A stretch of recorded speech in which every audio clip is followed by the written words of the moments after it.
말씀의 제목은 십자가 그 사랑. 오늘 그 사랑에 대한 찬양을 처음에 했는데 오늘 설교를 위한 찬양으로 딱 맞게 우리가 하나님 앞에 찬양을 드렸는데요. 이제 사순절 셋째 주일입니다. 사순절 두 주를 지나고 셋째 주를 맞이하지만 또 3월 첫째 주일로 개학을 합니다. 1월, 2월 우리가 제가 설교하면서 1월은 우리가 예수를 믿는다면 한 해를 위해서 어떻게 무엇을 우리가 먼저 알고 또 어떻게 살아야 한 해가 행복하게 할 것인가에 대한 말씀을 드렸죠. 우리가 예수를 믿는다면 하나님과 우리가의 관계가 확실한지를 점검해 보라. 우리가 하나님의 은혜 안에 사는 삶이라는 것을 우리가 알아야 된다. 그렇게 그 말씀을 드리면서 우리 한 해라는 것이 흘러가는 시간이 흘러감으로써 한 해가 되고 또 한 달 이렇게 지나가지만 실제로 우리에게 있어서 의미는 뭐냐면 우리의 삶이죠. 삶. 1년이라는 삶을 살아간다는 거죠. 시간 그냥 아무 생각 없이 살면은 그때 흘러가지만 정말 한 해의 삶이 어떤 삶인지를 우리가 분명히 알고 살아간다면 정말 최선을 다해 살아갈 것이고 그게 이제 후회 없이 사는 삶이고 행복한 삶이다. 그렇게 말씀을 드렸습니다. 그리고 그게 하나님 주신 것이잖아요. 시간이지만 그게 내 생명이라는 거죠. 그래서 하나님과 관계를 확실히 하고 살자. 그게 첫 달에 제가 계속 말씀드린 것이고 두 번째는 그 관계가 확실하게 된 자로서 우리는 어떻게 하나님 앞에서 우리의 삶의 태도를 할 것인가. 예배. 그 하나님 앞에 예배 드림으로 늘 하나님과 함께 할 수 있다는 거죠.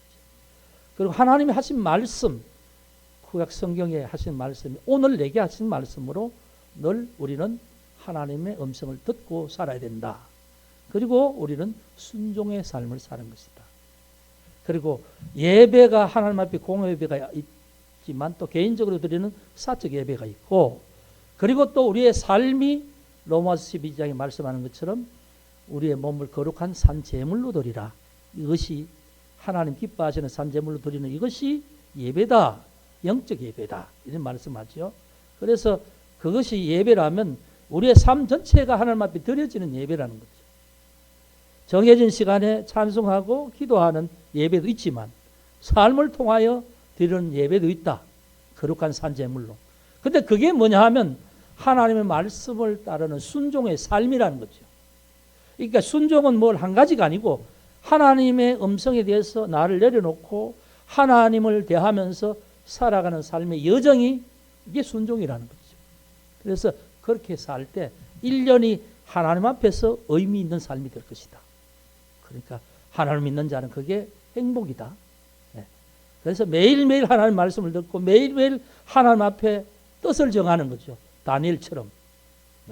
그래서 늘 하나님 말씀에 반응하며 행동하는 것이 이것이 순종이며 이것이 예배며 이것이 삶이며 하나님 앞에서 우리가 살아가야 될 삶의 태도이다. 이게 믿는 자가 살아가야 될 삶이다. 이걸 2달 동안 제가 말씀을 드렸습니다. 자, 오늘 이제 3월에 들어가면서 십자가 그 사랑. 우리가 이제 사순절을 지나면서 제가 주보에 늘 기록하고 있습니다만 하나님께서 이 땅에 우리의 죄를 위해 보내신 예수의 십자가를 깊이 묵상하는 것이다. 이 사순절 기간이라는 것이. 그래서 십자가를 생각하면서 묵상한다는 말은 뭐냐면 나의 신앙에 대한 부분을 다시 한번 일구는 것이지요. 그래서 오늘 사순절에 합당한 이제 이 말씀을 십자가 그 사랑 앞에서 이제 우리가 찬송했죠. 그 사랑 정말 말로 어떻게 표현할 수 없는 그 사랑. 그런데 이게 이제 뭐냐 하면 우리가 말로 들어서 머리로 이해하는 게 아니고 그걸 마음으로 느낄 수 있는 것이 돼야 진짜 그 사랑을 받는 자로 사는 거지요. 여러분 우리가 기독교 신앙에 두 가지 기둥이 있어요. 그건 뭐냐 하면 십자가 부활입니다. 그런데 부활을 믿고 십자가를 믿지만 우리가 두 가지를 다 동시에 믿지 않으면 이게 균형이 깨어진 신앙이에요. 그래서 이단 사이비는 뭐냐 하면 종말에 우리가 하나님 앞에 구원받기 위해서 지금 오늘 우리의 모든 삶을 버려도 좋다. 이게 이제 이단 사이비가 되는 거죠.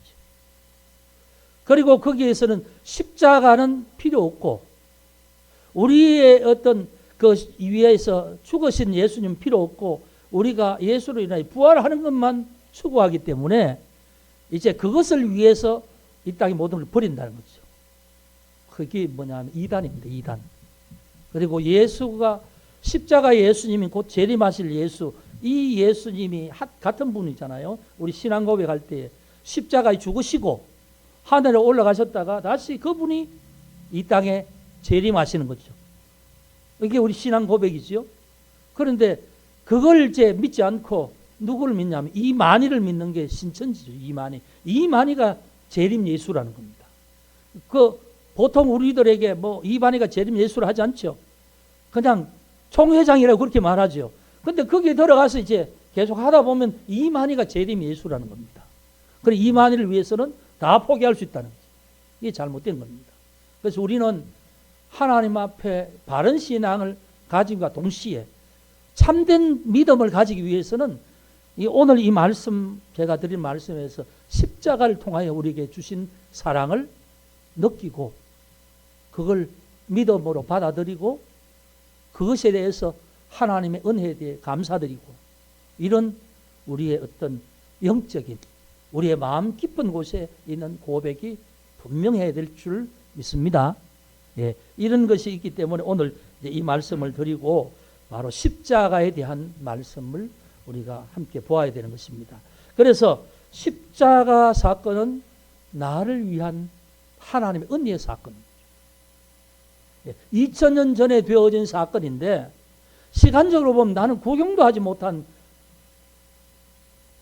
나의 인생보다는 훨씬 이전에 역사 속에 있는 한 지역에서 일어난 사건이지만 어떤 영적으로 말하면 그 2000년 전에 예루살렘에 되어진 그 사건이 그것이 과거의 어떤 시간 속에서는 한 점의 사건일지 몰라도 하나님은 그 사건을 통해서 오늘 우리의 구원의 사건으로 여기 역사하시는 현실의 사건으로 우리에게 제시하는 겁니다. 그러니까 그걸 우리가 믿음으로 받아들이는 거죠. 그래야만 나의 사건이 될 수 있는 겁니다. 그래서 이제 이 십자가를 통해서 나는 하나님 앞에 구원받았고 하나님은 이 사건을 통해서 나를 사랑하신다는 것을 보여주셨고 나는 이것으로 인하여서 하나님 앞에 새롭게 생명을 얻고 하나님을 아버지라고 부르는 지금 이 자리에서 하나님을 부르며 예배하는 자가 되었다. 이것이 바로 십자가를 믿어야 되는 이유이지요. 그러면 그것을 믿어지면 어떻게 되느냐? 우리는 하나님에 대해서 마음이 그냥 담담히 그냥 아무 느낌이 없이 있을 수가 없습니다. 우리 마음은 언제나 여기에서 하나님의 사랑이 느껴지면서 우리의 마음은 그분을 향하여서 우리가 감사하고 감격하는 거지요. 여러분 댁에 혹시 강아지를 키우세요? 강아지를 키우는 분도 있겠지요. 네. 그 강아지가요, 여러분 애완견 키우면 밥 주는 사람을 알아요. 집 안에 제일 힘이 센 사람이 누군지도 알아요. 그리고 나중에는 자기가 사람인 줄 알아요. 네. 네. 그런데 이 강아지가요, 그냥 가만히 있다가 밥 주는 사람이 이렇게 움직여서 자기 밖으로 앞으로 오면 밥 주는 줄 알아요. 난리를 치지요. 막 뒹굴고 막 꼬리를 흔들고 몸을 흔들면서 난리를 치잖아요. 왜냐하면 자기를 사랑한다는 걸 알거든요. 반응을 하는 거죠. 심지어 강아지도 그렇게 반응한다면 여러분, 하나님이 내 생명을 주신 분이고 내 모든 죄를 용서해 주신 분이라고 알게 되면 아무 생각 없이 덤덤하게 있을 수 있나요? 좀 이상한 거죠. 그러니까 그 사람이 하나님 앞에 어떤 반응을 가지고 있는가를 보면은 그 사람의 믿음이 진짜 믿음인지 진짜 예수 그리스도를 믿고 십자가를 믿고 하나님이 구원해 주신 구원을 믿는지 아닌지 알게 되는 거예요. 여러분, 우리가 교회에 똑같이 나오지만 어떤 이는요, 그냥 나오다 보니까 들어서 아는 게 많은 거죠. 들어서. 교회에서 뭐 설교하고 뭐 배우고 하는 것을 통해서 아는 거예요. 아는 것. 그 머리로 아는 거죠. 말하자면 교리적으로. 예수님은 하나님 아들입니다. 예수님 십자가 달려서 우리 죄를 용서하여 주셨습니다. 가르치니까 들어서 알죠. 아는데 이게 내 마음에는 느껴지지 못해. 이게 뭐냐 하면 믿는다고, 자기는 믿는다고 하지만 하나님과는 이 관계가 아직 맺어지지 않는 그런 사람이지요. 여러분, 의외로 많이 있어요. 교회 다닌다고 다 하나님을 믿는 게 아니다 이거지요.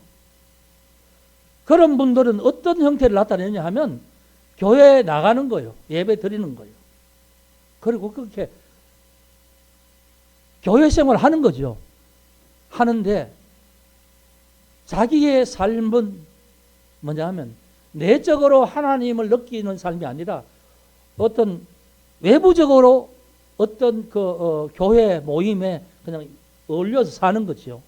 그래서 어울려 살 때는 나도 잘 믿는 것처럼 행동하는 겁니다. 그런데 내 마음엔 감동이 없어요. 그래서 교회 밖에 나가 나 혼자 있을 때는 고민이 많은 거예요. 뭔가 믿어야 되는데 안 믿어지는 그런 것이나, 아니면 그래서 이제 이런 분들은 뭐냐 하면 나의 행동이 다른 사람에게 어떻게 보일까, 이게 이제 관심 있는 거죠. 그래서 뭔가 열심히 하는데 속에서 하나님을 사랑하는 마음으로 열심히 하는 것이 아니고, 그냥 이렇게 안 하면 내가 믿는다는 것이 다른 사람에게 혹시라도 내가 마음속에 나의 마음속의 고백이 부족하다는 것을 다른 사람이 알까 두려운 거예요. 이 세월이 계속 지나면서 이런 삶을 사는 거죠. 평생을 그렇게 산다면 얼마나 힘들겠어요. 그러니까 자기 의지로 뭔가 자꾸 하는 겁니다. 여러분, 제발 그러지 마시고 정말 내가 어떤 믿음인지 보시고 오늘 말씀하는 것처럼 십자가에 대한 그 사랑, 하나님 사랑, 나를 위한 사랑을 여러분 느끼시기를 주의 이름으로 축복합니다. 예, 이것이 중요한 겁니다. 오늘 말씀을 한번 보시죠. 우리가 연약할 때 6절에 그렇게 말씀하죠. 8절에는 우리가 아직 죄인 되었을 때에, 10절에는 우리가 원수 되었을 때에, 이 세 가지 말은 뭐냐 하면 우리 인간의 모습을 말합니다. 하나님을 배반하고 하나님 앞에 범죄하고 난 이후의 인간의 모습은 이런 상태였다는 거죠. 이게 뭐냐 하면 창세기 3장 이후의 인간을 말합니다. 창세기 3장 하와가 뱀에게 유혹하는 속삭임에 넘어가지요. 선악과를 따먹지 말라. 그냥 따먹어도 죽지 않는다. 이런 말을 듣고 선악과를 따서 먹지요. 하나님은 2장에서 창세기 2장에서 아담에게 분명히 말합니다. 선악과를 따먹는 날에는 정녕 내가 죽을 것이다. 그런데 어떻든 이 내외 간의 소통이 안 됐는지 몰라도 그냥 이 하와는 뱀의 말을 듣고 뱀의 말대로 행동합니다. 여러분, 과일이 문제가 아니고 행동이 문제죠.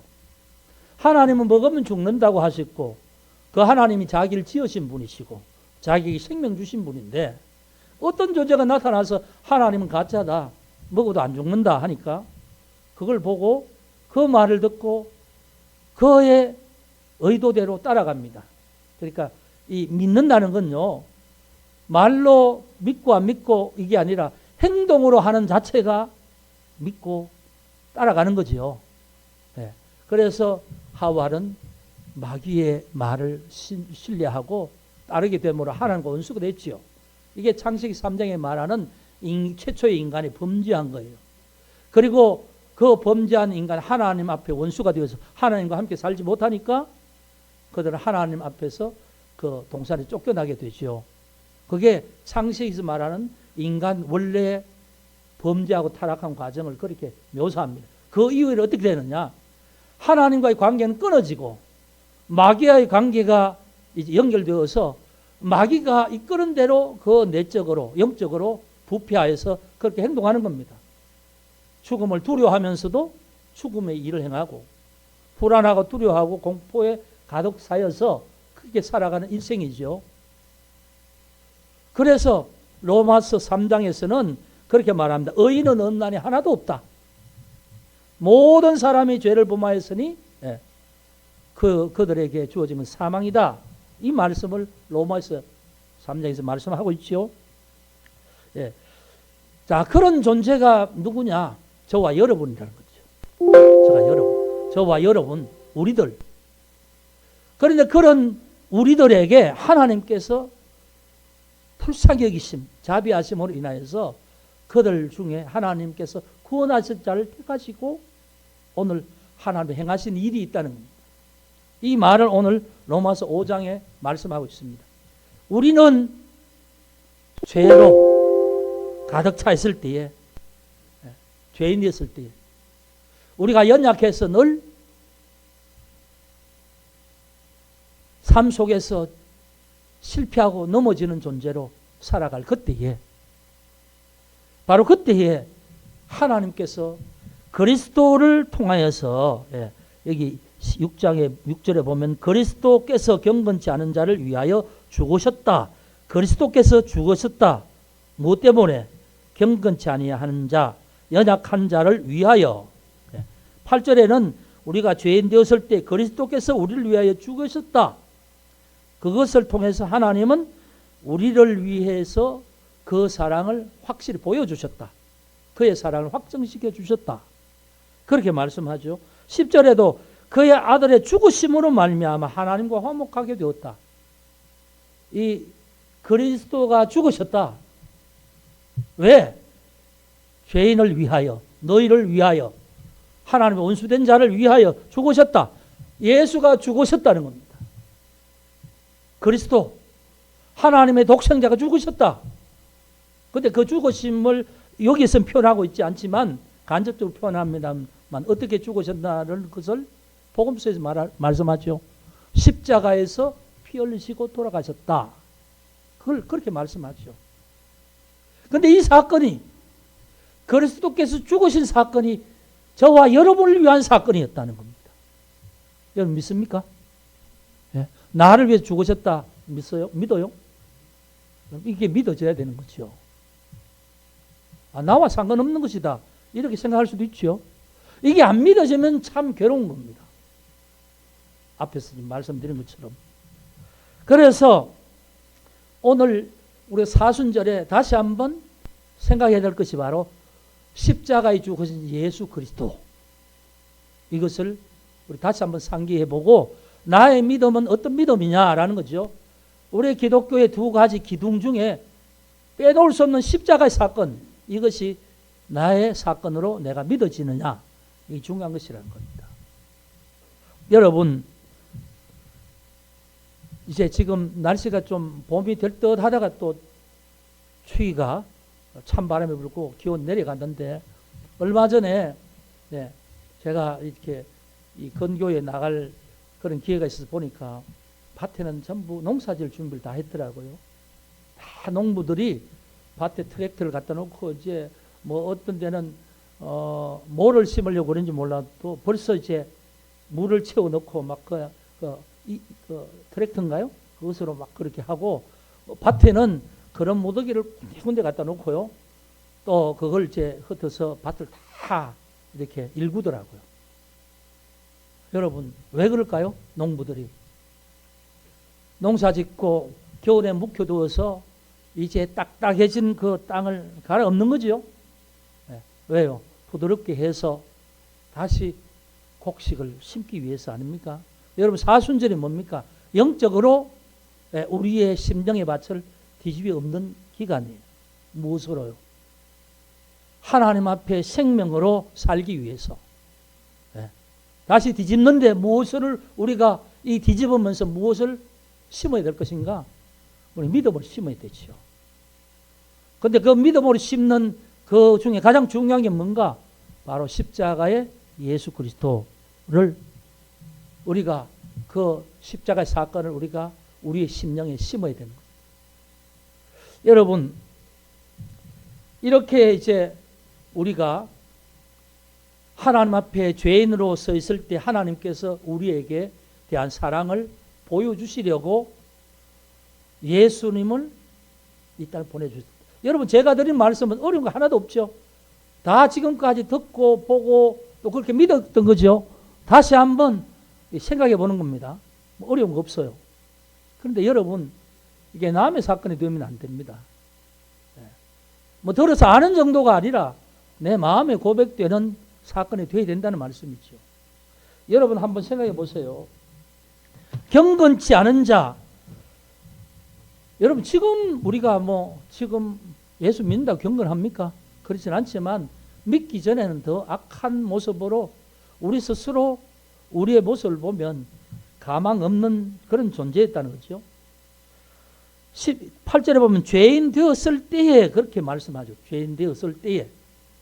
죄인으로 확정적으로 그렇게 되어서 하나님 앞에 스스로 죄를 해결할 가망성이 전혀 없는 그런 상태일 때에, 그럴 때에. 그런데 하나님은 그런 상태인 우리를 그리스도를 통해서 이 문제를 해결하셨다는 거예요. 어떻게 해요? 십자가를 통해서 해결하셨다는 거죠. 그러면 우리가 무슨 가치 있는 존재라서, 우리가 뭐 특별한 존재라서 그런 게 아니라 하나님의 자비하심 가운데 그냥 수많은 사람 중에 나를 택정하셨다. 에베소서에는 그렇게 말씀하죠. 그래서 나로 그 사건이 나의 사건임을 느끼게 되고, 그래서 예수를 믿게 되고, 십자가 사건, 나를 위한 사건이라는 것을 내가 고백하게 된 것 아닙니까? 그것을 하나님께서 그렇게 말씀하시죠. 그리스도께서 그렇게 우리를 위하여 죽으심으로 하나님께서 우리에 대한 자기 사랑을 확정하셨다. 하나님 우리에 대해서 사랑하신다는 것을 아들을 죽임으로 보여주셨다는 거죠. 이걸 요한복음에도 요한 1서에도 이렇게 말씀합니다. 우리가 하나님을 사랑한 것이 아니고 하나님이 우리를 사랑하사 그 아들을 화목제물로 우리에게 보내주셨다. 이렇게 요한 1서에 말씀하죠. 그렇게 말씀하고 있습니다. 그 말씀 그대로 오늘 말씀에도 하나님이 그리스도를 죄인된 우리를 위하여 죽게 하셨다. 그의 죽으심으로 우리는 우리의 죄를 씻김 받게 되고 의롭다 하심을 받았다. 오늘 그렇게 말씀하죠. 9절에 보면 그러면 이제 우리가 그의 피로 말미암아 의롭다 하심을 받았다. 이렇게 말씀합니다. 그의 피로 말하는 이 피라는 이 단어가 뭐냐면 십자가를 연상하는 말이죠. 복음서에 보면 예수가 죽으실 때에 그냥 죽으신 게 아니라 십자가에 못 박혀 돌아가셨잖아요. 그리고 돌아가실 그 과정 속에서 그 몸에 있는 모든 피를 다시 그 못 박힌 자국으로 인해서 흘러내림으로써 나중에는 몸에 있는 진물까지 다 흘러내릴 때 예수님께서 마지막 죽으실 때 내가 목마르다 하고 죽으시잖아요. 그 모든 일련의 사건을 오늘 로마서에는 말씀하지 않지만 그 피를 흘린 사건을 통해서 오늘 그렇게 말씀합니다. 그 피로 말미암아 의롭다 하심을 받았다. 이렇게 말하죠. 여러분, 예수가 피 흘리심으로 하나님은 우리를 의롭다고 여겨주시지요. 우리가 의로운 존재로 변한 게 아닙니다. 우리는 그대로예요. 그런데 하나님 보시기에 당신의 아들이 흘린 피를 우리에게 영적으로 덮어주시고, 우리가 믿어질 때 영적으로 덮어주시고, 우리 속에는 아직 경건하지 않고 부족하고 죄성이 있지만 우리가 하나님의 그 우리를 위하여서 베푸신 그 십자가 그 은혜와 그 피를 믿음으로 인정할 때에 그 피로 우리를 가려주시는 겁니다. 하나님 보실 땐 예수의 피만 보시는 거죠. 여러분 집에서 뭐 식사를 하시다가 갑자기 급한 일이 있어서 싹 다 치우고 가지 못할 때 어떻게 합니까? 그 위에 예쁜 상포로 싹 덮어두지요. 덮어두면 그 속에는 뭐 먹고 지저분한 설거지 하지 않은 지저분한 상태로 있을지 몰라도 싹 가려놓으면 깨끗하게 보이잖아요. 예를 들면 하나님 앞에 우리의 상태를 그렇게 봐주신다는 거죠. 네. 그런 모습으로 우리를 의롭다 하심을 우리에게 허락하신다는 거예요. 그리고 우리를 하나님의 그 죄로 말미암아 심판받을 진노에서 오히려 구원받은 자로 우리를 여겨주신다는 것이죠. 그래서 십자가 사건은 하나님께서 죄인된 나를 그리스도의 죽으심을 통하여서 나의 죄를 덮어주시고 나를 의롭다고 여겨주시고 나를 향한 하나님의 사랑, 내가 너를 사랑한다, 이것을 느끼게 해주신 것이 뭐라고요? 그리스도가 죽으신 십자가 사건이라는 거죠. 그것이 하나님이 나를 사랑하신 사랑이라는 겁니다. 그러니까 우리가 하나님을 믿는다고 할 때 그 사랑을 느껴야 되는 거죠. 그 사랑을 느끼고 그 사랑을 우리의 영혼 속에 느끼며 마음으로 느끼며 입술로 고백하며 그 사랑을 받아들이는 거예요. 그것이 우리가 믿는 자가 오늘 하나님 앞에서 가지고 있어야 될 신앙 고백이고 하나님 앞에 관계 맺어진 그 사랑의 관계를 유지하는 길이라는 겁니다. 그래서 오늘 이 로마서는 이 부분을 그렇게 말씀하죠. 우리가 죄인이었을 때, 하나님과 원수되었을 때에 그리스도가 우리를 위하여 죽으셨다.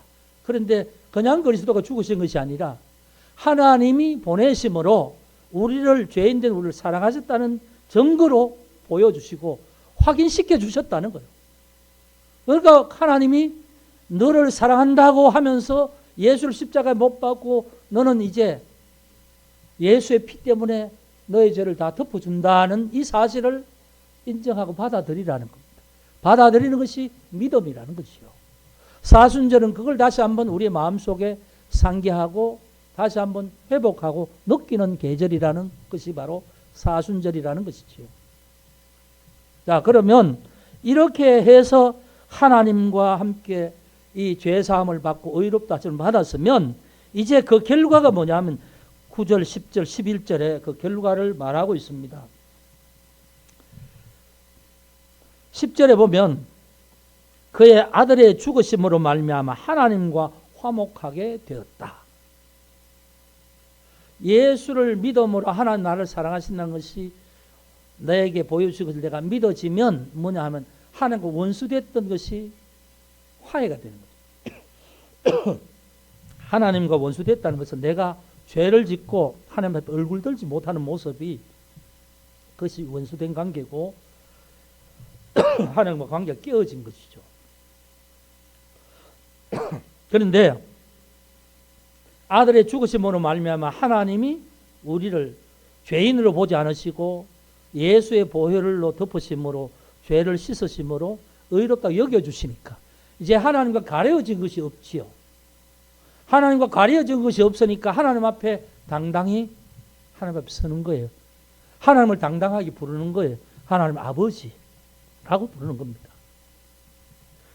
내가 자녀 되었다는 사실을 확실히 알고 하나님 앞에 당당히 자녀로 서는 거지요. 그것이 십자가를 믿을 때 이루어져요. 그리고 하나님 앞에 나를 당당히 내어놓고 드리고 하나님 앞에 구할 수 있는 그런 은혜를 우리가 누리는 겁니다. 이게 화목하게 된 관계죠. 원수된 관계에서 그 사이에 끄리낌 하나님 앞에 얼굴 들지 못하는 그런 상태, 그리고 우리가 죄가 있기 때문에 하나님 의로우신 그 하나님 앞에 설 수 없는 우리의 모습이 이제 다 씻어졌기에 당당히 서는 겁니다. 그래서 하나님 앞에 찬양하고 하나님을 경배하게 되는 것이지요. 예, 그렇게 된 것이 화목하게 된 것입니다. 화목하게 되면 하나님께서 주시는 그 사랑이 계속 우리에게 흘러 들어오게 되죠. 하나님 관계가 완전히 정상화된 겁니다. 여러분, 하나님과 화목하게 됐다는 것이 어떤 상태냐? 한마디로 말하면 하나님 앞에 거리낌이 없는 거예요. 하나님 앞에 자녀 되었던 우리가 실수할 수 있죠. 그러면 어떻게 보면 뭡니까? 아이가 뭐 하다 보면 실수할 수 있잖아요. 그럼 엄마 아빠한테 잘못했다는 걸 알 수 있어요. 그렇지만 엄마 아빠 앞에 피해서 도망가는 게 아니고 나와서 머리를 끌적이는 거예요. 엄마 아빠 내가 뭐 하나 깼는데 뭐 어떻게 내가 잘못하는 걸 알고 머리를 끌적이면서 있지요. 그러면 엄마 아빠가 그걸 보고 그걸 깼다고 혼내는 게 아니라 너 다치지 않았니? 하고 그 사랑으로 묻지 않겠어요? 그걸 알기 때문에 잘못하더라도 그 아빠 엄마 앞에 와서 자기가 잘못한 걸 그냥 머리를 끌적이는 모습으로 그냥 그렇게 앞에 나오는 거죠. 그것 때문에 도망가거나 아빠 얼굴 이제 앞으로는 절대 볼 수 없어. 그런 게 아니잖아요. 그게 화목된 자가 하나님 앞에 나갈 수 있는 당당함이죠.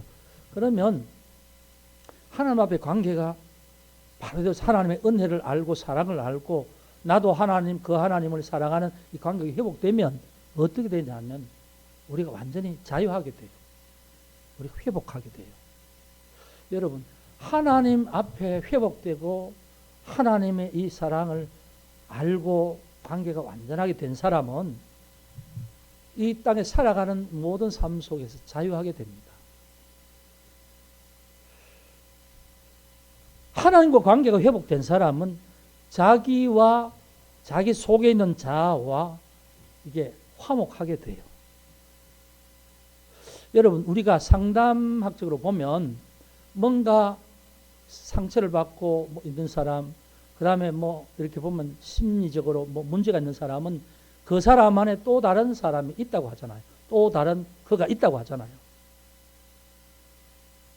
그 사람이 어른이지만 그 사람 마음속에 어린 아이의 그가 있다고 하죠. 이게 뭐냐 하면 상처받은 자 또는 심리적으로 이상적인 어떤 상태에 있는 어떤 자아를 말하는 거죠. 사람들 중에 그런 게 있어요. 컴플렉스를 가진 사람이 있죠. 뭐냐 하면 이런 예를 들어서 이런 사람입니다. 키가 다른 사람보다 이만큼이나 작아요. 뭐 그냥 1, 2cm 작은 사람은 그런 마음 가지지 않는데 특별히 작은 사람이 있다고 봅시다. 이 사람은 이게 컴플렉스예요. 저는 이 사람을 봤거든요. 어떠냐 하면 이 사람은 늘 혼자 있으면 내가 다른 사람보다 키 작은 게 자기의 마음에 한이 되는 거예요.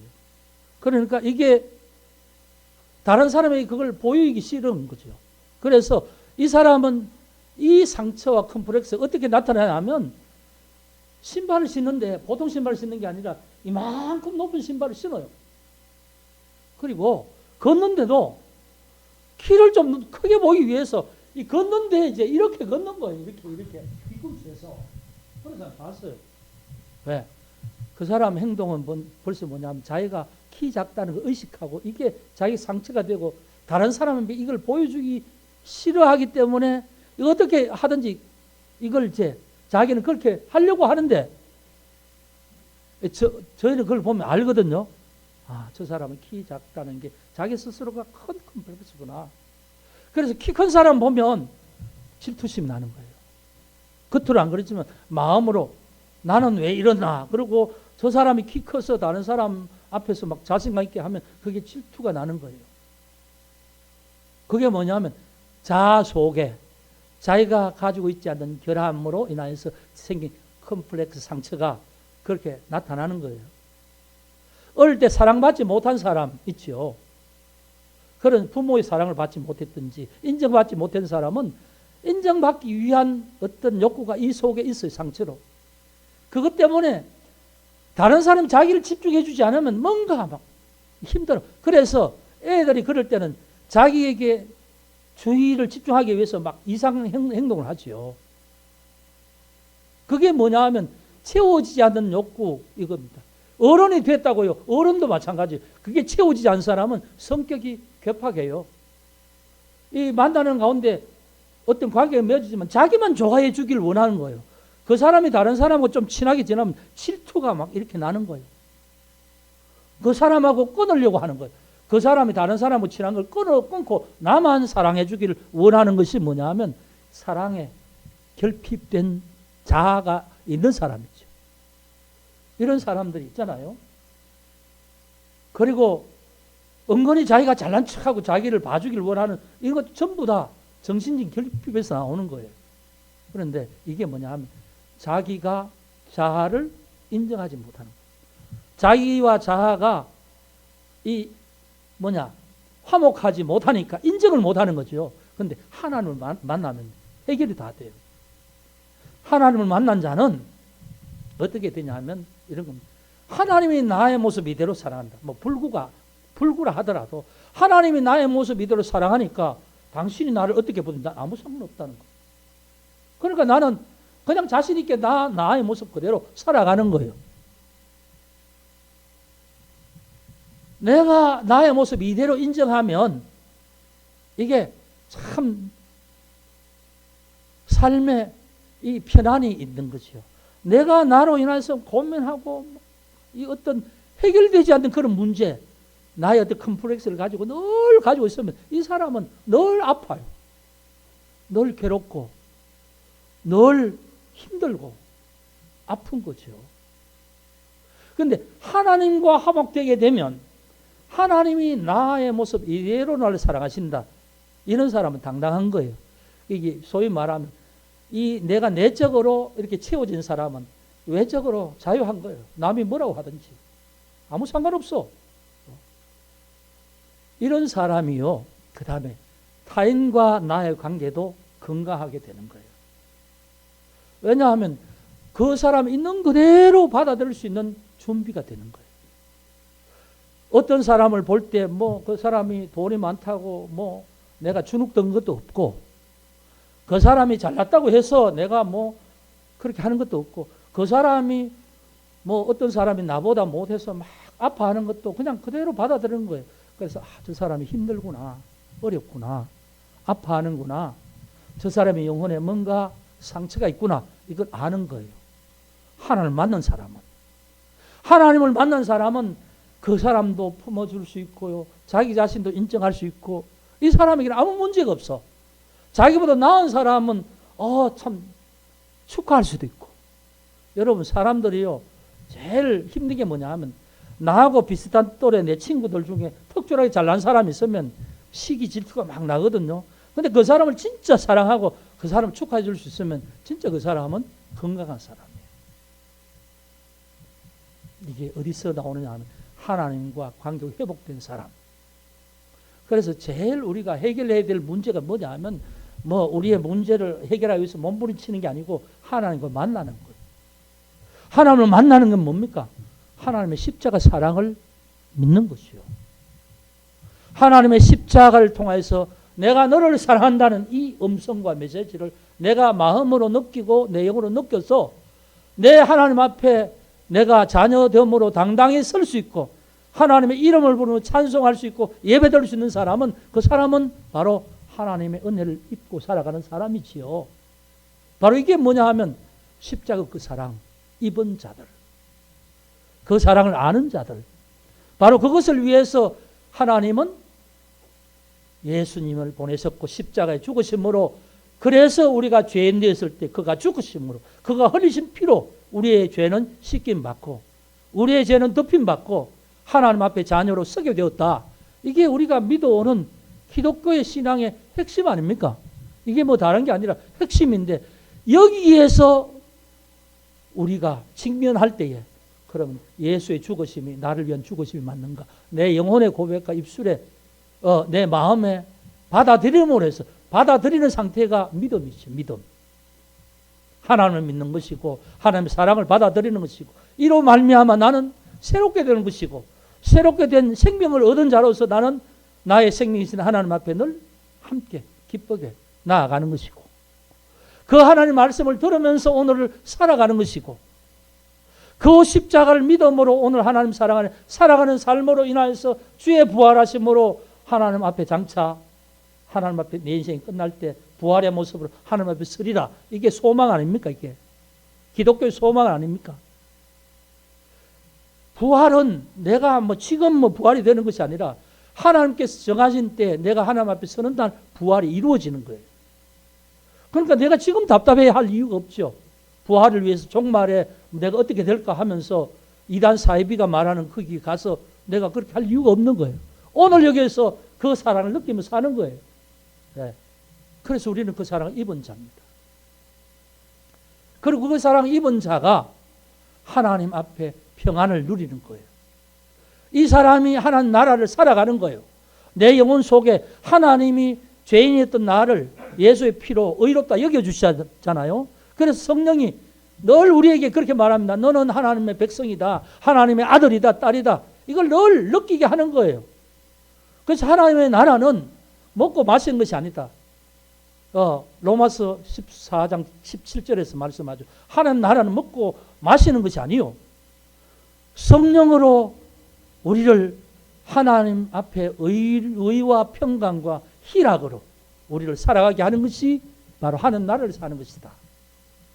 그렇지 않습니까? 십자가를 믿어지면 죄 용서함 받고 죄 용서함 받으면서 하나님의 사랑을 알게 되고 내가 죄인이 아니니까 하나님의 자녀라는 그런 자부심으로 살기 때문에 주눅들지 않고 그리고 그렇게 살면서 하나님의 사랑을 계속 받으며 하나님 앞에 예배 드리며 하나님의 말씀을 들으며 하나님의 말씀을 따라가는 삶을 살아가는 것, 이게 예배요 믿는 자의 삶이 아닙니까? 이게 신앙 아닙니까? 신앙이 별다른 겁니까? 성경에서 말하는 핵심 진리가 뭡니까?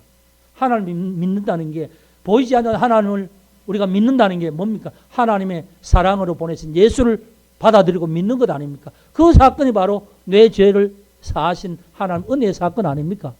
그걸 받아들이는 거예요. 받아들이고 그렇게 인정하고, 그게 바로 축복된 자의 삶이죠. 사순절에 여러분 그 비밀을 여러분 각자가 이 마음 영혼으로 고백되어지는 새로운 어떤 고백으로 그렇게 되어지는 은혜가 있기를 주 여러분 축복합니다. 기도하겠습니다. 아버지 하나님, 오늘 사순절 셋째 주일에 주의 십자가의 은혜를 다시 한번 우리가 고백하며 하나님의 은혜를 기억합니다.